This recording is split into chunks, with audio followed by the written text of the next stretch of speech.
What's going on, guys? My name is Derrick. Welcome to my channel, Euro Superbike Life, or ESBKLife for short. And also welcome to my wrecked bike rebuild video series sponsored by BellissiMoto, where I take a wrecked 2012 MV Agusta F4RR Corsa Quarter, the bike behind me here, that's been down a couple of times, and I rebuild it to one badass street machine with the help of BellissiMoto.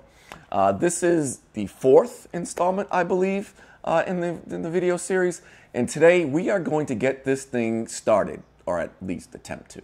Anyway, right after this.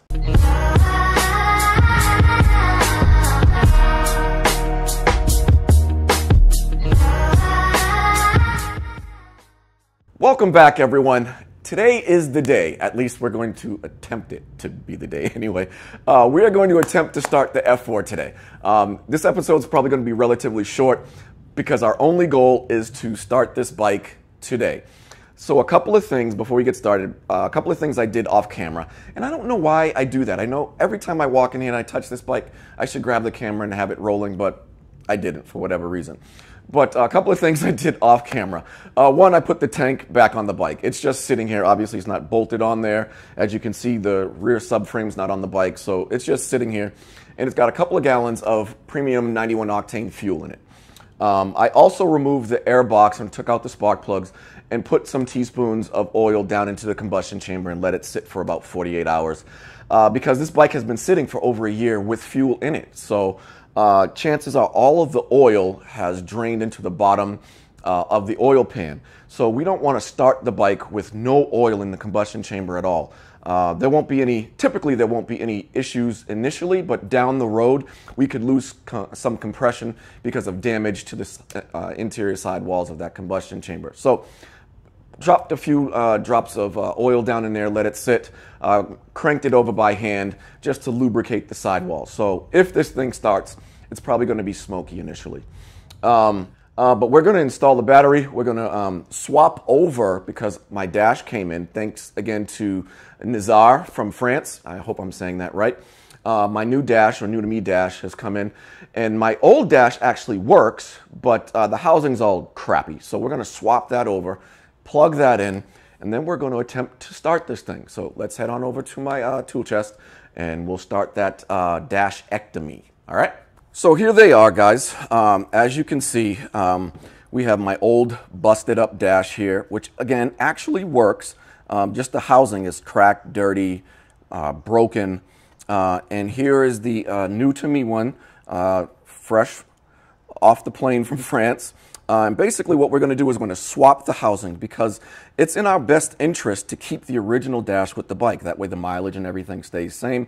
And if I ever go to sell it down the road, I don't have to worry about saying, well, that's not the original miles, I replaced the dash, blah, blah, blah, blah, blah, and give future owners a reason to walk away from the bike and be hesitant. Not that I'm going to sell this thing anytime soon. But anyway, we are going to swap over the control units because I've already tested this one and it actually works fine. It just looks like crap. So let's get to it.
Okay.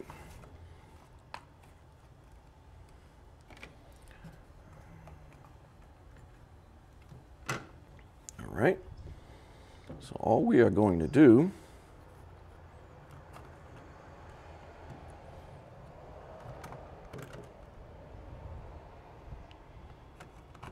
Put you over there.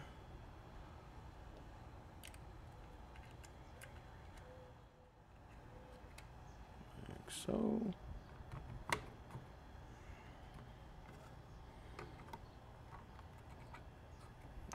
It's all the way down.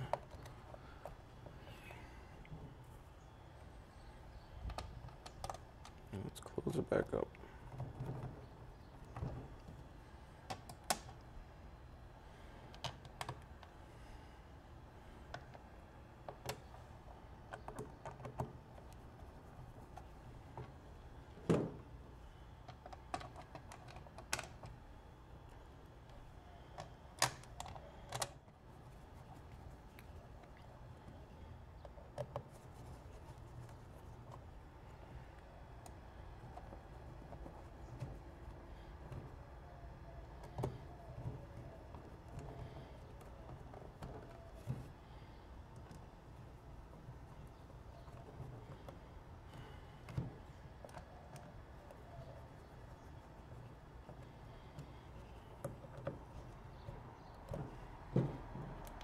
Okay, we are all swapped over. Oh, missed one.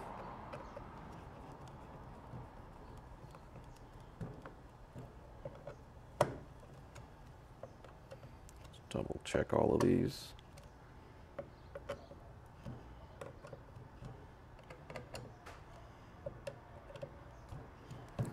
All right, we are all swapped over.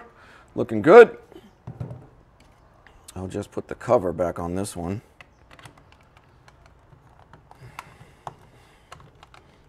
And should I ever truly need another dash, I actually have one.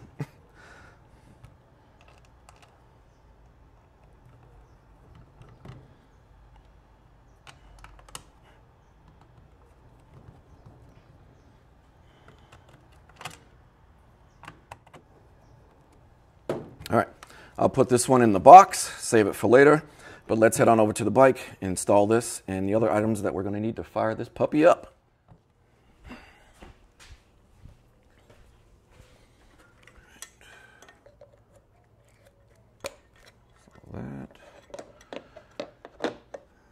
I'm just going to let it sit. I'm not actually going to go in and attempt to install it.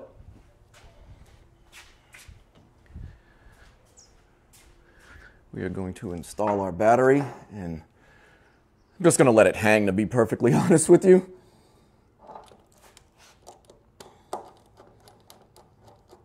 I have the subframe out being powder coated.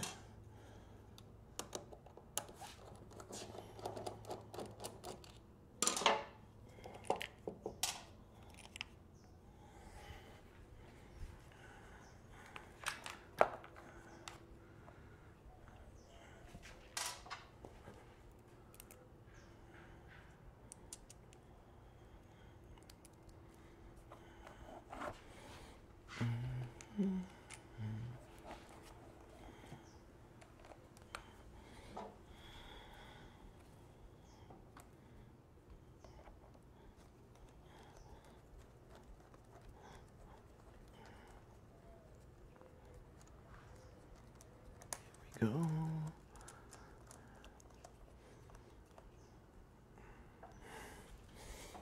right.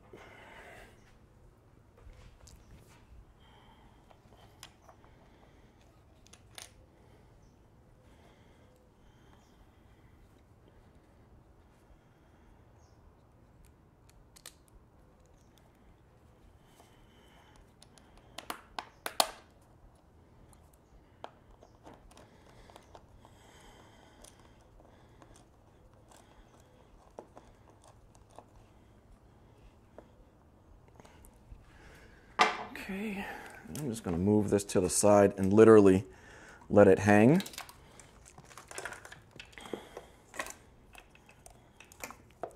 Don't try this at home, boys and girls.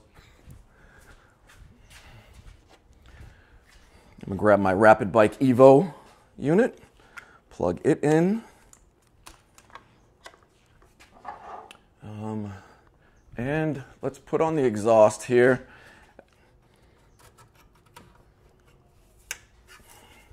Now I have the baffles in because I actually like my neighbors.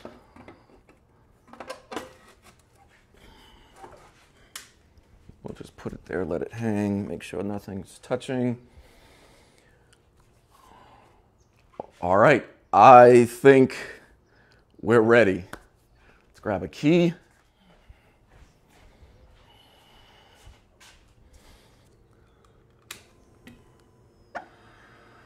She lives. Tank primed. I heard the pump come on. Here we go.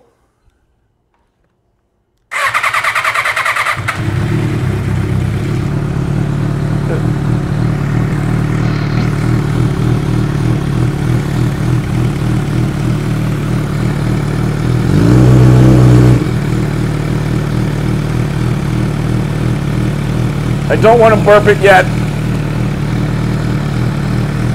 because again, we want to let oil circulate a little bit. It's been sitting a really long time.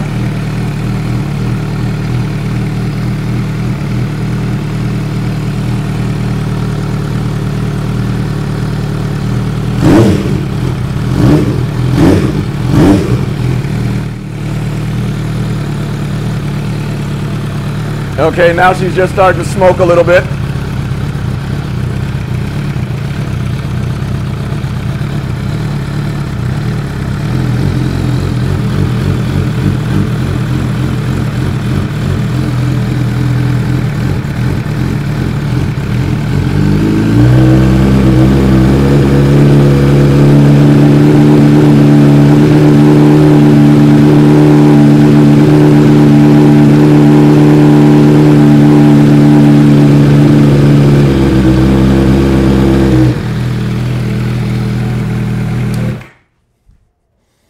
That's a wrap, folks. That's it. I'm not doing any more. I know there's a little bit of smoke, as I told you guys, but she starts. I'm happy. We're good.